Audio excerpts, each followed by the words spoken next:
እንግዲህ የዛሬው የተሰጠኝ ርዕስ አላህ Subhanahu Wa Ta'ala በዱንያ ላይ ማንም ደረጃቸውን የማያወርድባቸው የፈለገ ዱንያ ላይ ታዋቂ የሆነ ሰው እንኳን በገንዘብ ቢታወቅ ዓሊምነ ተብሎ ከፍ ቢደረግ የጠቅላይ ሚኒስቴር አማካሪን እንኳን ቢባል ጠቅላይ ሚኒስቴርም ቢሆን ደረጃውን ላያገኝ የሚችልበት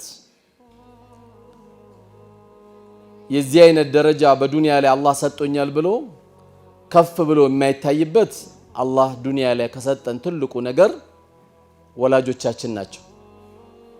በተለያየ አጋጣሚ መልእክቱን ለማድረስ ሞክረናል።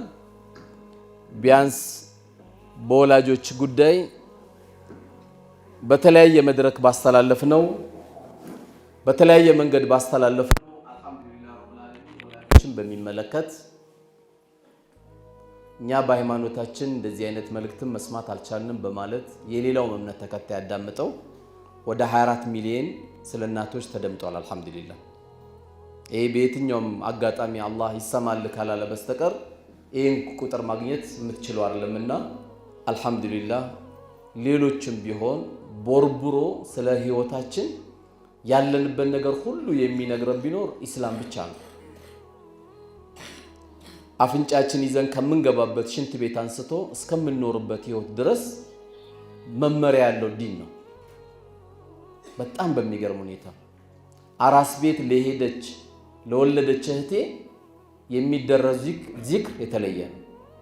ታዚያ ለደረሰበት ወንድሜ የሚደረግ ዚክር የተለየ ነው። አዲስ ልብስ እንለብስና አሮጌ ልብስ እንለብስ የሚደረግ ዚክር የተለየ ነው። አዲስ ቤት ስንገባ የሚደረገው ዚክር የተለየ ነው። ከቤታችን ስንወጣ የተለየ ነው፣ ስንገባ የተለየ ነው። መስጊድ ስንገባ የተለየ ነው፣ ስንወጣ የተለየ ነው። አዲስ ሙሽራ ስናይ የምናደርገው ዱዓ የተለየ ነው። የትኛውም ዲን ከኢስላም ውጪ የተናገረ የለም። የትኛው እኔ በጣም ደግሞ የሚያጅበኝ ላሮጌና ለአዲስ ልብስ ዚክር የለየ ዲን ነው እኮ። ጧት ስትለብስ አልহামዱሊላህ الذي كساني هذا ورزقني من غير حول مني ولا قوه ያለኔ ኃይልና ብልሃት ልብስ ያለበስከኝ ጌታ ምስጋና ይገባ አለቀ። ጧት ስለብስ አዲስ ልብስ ደግሞ ስለብስ አዲስ ዚክር አለ። اللهم لك الحمد انت كسوتني اسالك من خير وخير ما صنع له واعوذ بك من شر وشر ما صنع له አንተን አዲስ ልብስ ያለበስከኝ ጌታ ሆይ ይሄ ዛሬ የገዛውት የለበስኩት አዲስ ልብስ መጥፎ ነገር ካለ ባንተ ተጠበቃለሁ፣ ኸይሩን ካለ ካንተ ከጅላለሁ። አንድ ቀን ነው የምታደርገው ይሄን ዚክር አይገርምም? አዲስ የገዛ ብቻ ቀን እንዲህ ያሟላ ዲን የለም። ይሄን ያነሳው ለምንድን ነው? እነዚህ ትንንሽ ናቸው የምንላቸው በዚህ አይነት መልኩ ከታዘዝን ስለ እናትና ስለ አባትማ ተነግሮ ያበቃ። እንደ ኢስላም ስለ እናትና ስለ አባት የነገረ የለም፣ የሚናገረው የለም። ሰው እናትን አክብሩ ሊል ይችላል። ሰዎች እናታቸውን አክብር አባትን አክብር ሊል ይችላል። በእስልምና ግን እናት አክብር አባት አክብር አይደለም፣ ትእዛዝ ነው።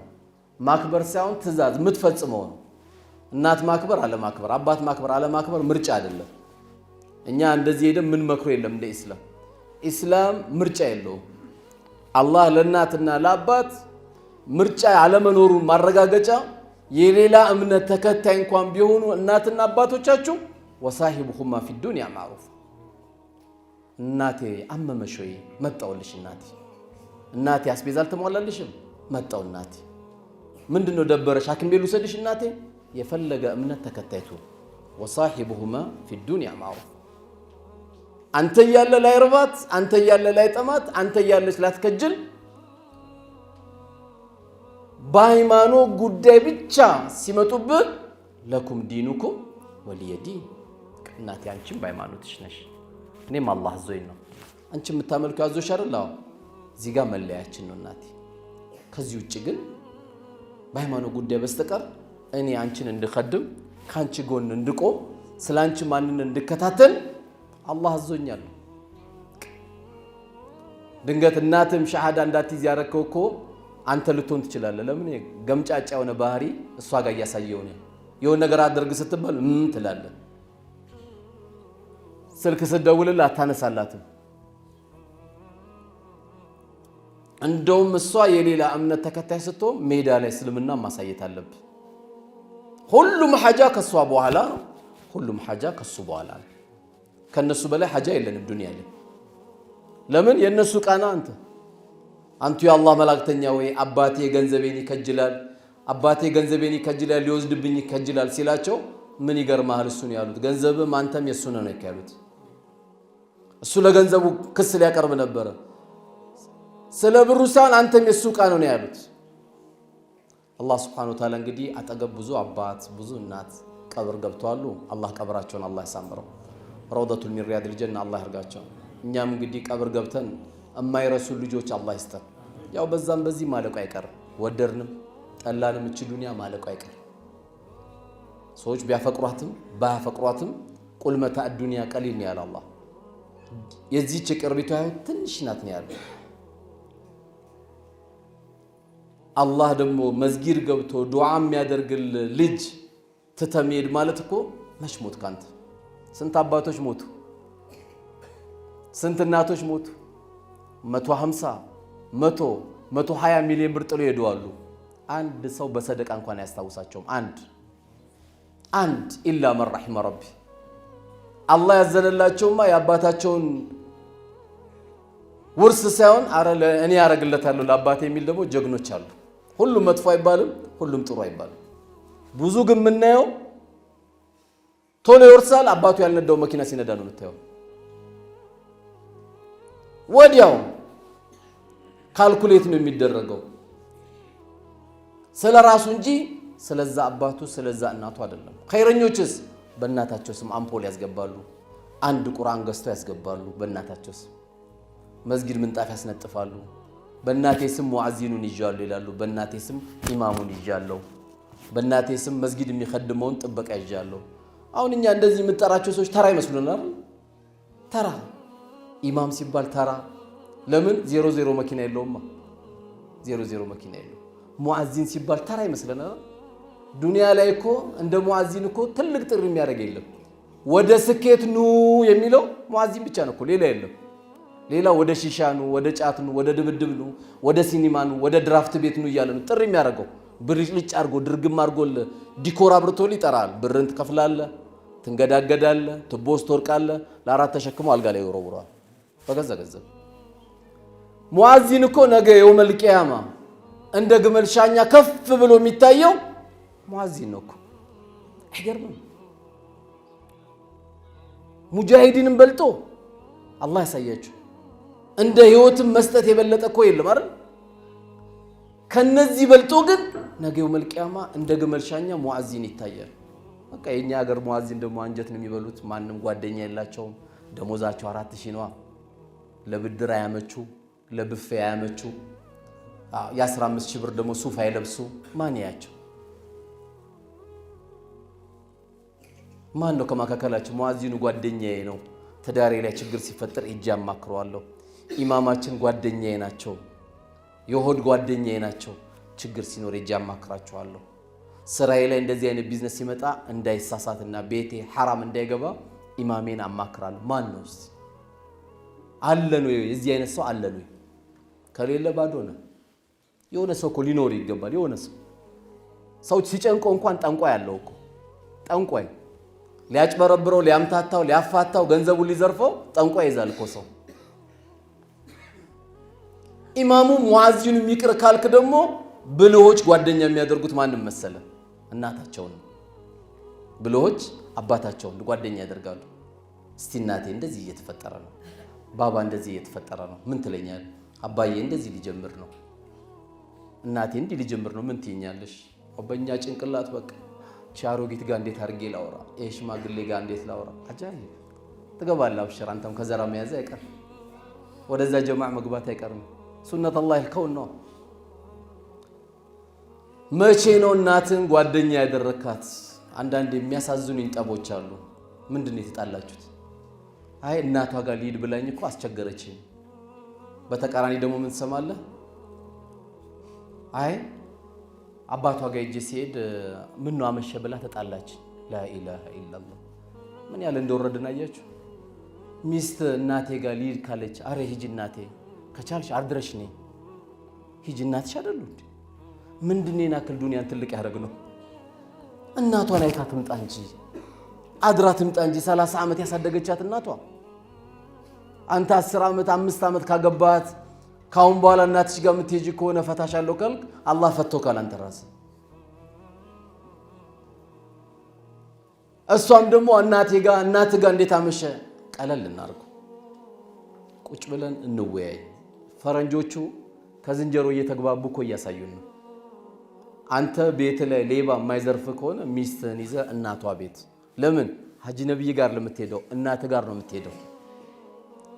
እሷን እያቀፍክ እናቷን እየናክ ትዳር እንዴት ይኬዳል? እናትን የሚያክል ማንም ሰው በዱንያ ላይ አንድ እናት ነው የሚሰጠው። ሲያገባ ሁለት እናት አላህ ያደርግለታል። ይሄ ዝም ብሎ ባህላችን ላይ ለመርነው አላህ አውዙ ቢላሂ አማቾች እኮ ማለት አማሽ ማለት እኮ ይላል። በቃ ጭራቅ ነው አይደል አማቻው? ላኢላሃ ኢላላህ አረ ወርቅ የሆኑ አማች አሉ ወላሂ። በዚህ ያልተፈተነ ስንት ወርቅ የሆኑ አማቾች አሉ። ጭንቀት የሚያስጨንቃቸው ስራ መቀዝቀዝ የሚቀዘቅዙ ልባቸው ስንት ሰዎች አሉ። እናት ጋር ለመሄድ ከፈቀድክ ሰላም ከሆነ ወይ ደማደር ቀለል እናርግ። ወላሂ ታልቃለች አይደል ዱንያ። ጭራቅ የሆነ ባል ሰጥቶሻል ቶሎ ሩጪ ነው አይደል የምትባለው? አረ ከረፈደብሽ ይገልሻል ቶሎ ሩጪ ይባላል። ይሄ ወላሂ ጠብ አልነበረም። እናቴ ጋር ሳይሆን እሷን ማስፈቀድ ያለባት እናት ጋር ልሄድ ፈልጋለሁ ፍቀድልኝ። ለምን የሱም እናት ናታ። ትላንት አይስማትም ነበር አሁን ይስማታል። ትላንት አይጨብጣትም ነበር አሁን ይጨብጣታል። ነገሮችን ከበድ ስናደርግ ትልልቅ ችግሮች አላህ የሰጠን ትልቅ ትዳር ላይ ችግር እንፈጥራለን። ስለዚህ ሊድ ካለች ትሂድ፣ ሰላም ትሁን። ኢንፎርሜሽን ይዛ ትመጣለች። እዛ ከሄደች ነው የምትለወጠው የሚለው ሸይጣን የለወጠብህ እናት አትለውጥ። ትንሽ ኢማን ከሌላቸው በስተቀር እናቶች ልጃቸው ትዳር ላይ እንድትወጣም አይፈልጉም። አንዳንድ ዝም ብሎ በዱንያ የሰከሩ ካልሆኑ በስተቀር ብዙዎችም እዚህ ነገር ውስጥ አይገኙም። ስለዚህ እናቴ ጋር ሊሄድ እያለች ቤታችን ጠብ መግባት የለበትም። አባቴ ጋር ሊሄድ ነው አባቴ ጋር አምሽቼ ነው። እኛ እኮ በንጹህ ቀልብ ስናይ ባልሽ አምሽቶ ሲመጣ አልহামዱሊላህ እንኳን በሰላም መጣህ ይሄ ይሻላል እኮ። ዝም ብለን የሆነ ግርግር ሲፈጠር ቤቱን ቀውጢ ከማድረግ ተነጋግረን የምንፈታቸው ነገሮች በጣም ቀላል ናቸው። ስለዚህ እነዚህ ቤተሰቦቻችን አላህ Subhanahu Wa Ta'ala ከሰጠን ትልቅ ጸጋዎች ናቸው። ለዚህም ነው ነብዩ አለይሂ ሰላቱ ወሰለም አላህ Subhanahu Wa Ta'ala ጀነት ላይ ልዩ መስተንግዶ ለሁለት አካሎች ያሳያቸዋል አሉ። ሲያሳያቸው እነዚህ ሁለት አካሎች ጌታችን ሆይ እኛ ሰላታችንም እናቃለን፣ ጾማችንም እናቃለን፣ እያንዳንዱ ኸይር ስራ የሚባሉን እናቃለን። ይሄ የጀነት መስተንግዶ በመናችን ነው ጌታችን ብለው ይጠይቁታል። ነብዩ አለይሂ ሰላቱ ወሰለም በሐዲሳቸው ምን አሉን? ይሄ መስተንግዶ ለነዚህ ለአባትና ለእናት በስራቱ ይነገራቸዋል። አዎ ጾማችሁም አይደለም ዘካችሁም አይደለም፣ ነገር ግን አባታችሁ እና እናታችሁ እናንተ በዱንያ ላይ ከሞታችሁ በኋላ ሁለታችሁም ከሞታችሁ በኋላ ልጆቻችሁ የቀጠሉላችሁ መልካም ስራ ነው ይባላሉ። የዛሬ 20 ዓመት አባት ሞቶ ከሆነ 20 ዓመት ሙሉ ሱቁ ክፍት ነበር ማለት ነው። አሁንም ከዚህ በኋላ 20 ዓመት የምትቀጥል ከሆነ 40 ዓመት ኸይር ስራ ሁሉ ለነዛ አባትና እናቶች አላህ Subhanahu Wa Ta'ala የአጅሩ ተካፋይ እንዲሆኑ ያደርጋቸው።